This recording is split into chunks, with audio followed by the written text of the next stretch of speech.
Ka jenglong jengman ka balami na ka jeng syak syok jong ki arngut ki nongnya taksi ha ka nongba ka 4 kot hadian ba ki Nongialam bat ki Dkhot jong ka East KHASI Hills Local Taxi Welfare Association ki le lumlang habar ka Sadar Police Station mentagasngi banya kendu yo officer in charge bat u investigating officer ban keli jeng tip syapang ka jeng kem ya ki sangut ki badon kti ha ka kam balasya tang ya ki Nongialam jong ka association ban rung syapo ka pelau jong ka thanat bat banya kendu ya ki he pulit Kuman chupen kan mau la yo ban kiamno ya sangut ki brieu da ki pulit ka nong ba Shillong da ka jengerap jong ki pulit ka Guwahati na nong ba Guwahati hinen kesngi hadien ka jeng syasyo jong ki arngut ki nongnya taksi. Hadien balami na thanat ki Nongialam ki la pentikna bala kem ya ki sangut ki badon kti ha ka kam runar na nong ba Guwahati.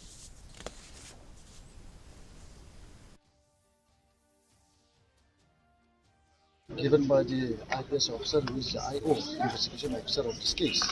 So he have given us an assurance that this is the real accused that they have caught from Guwahati last night. So we are asking them why did they fled from Shillong. The answer that they given us that this person they have scared their life, and after at the same time their family members they urged them to fled from Shillong.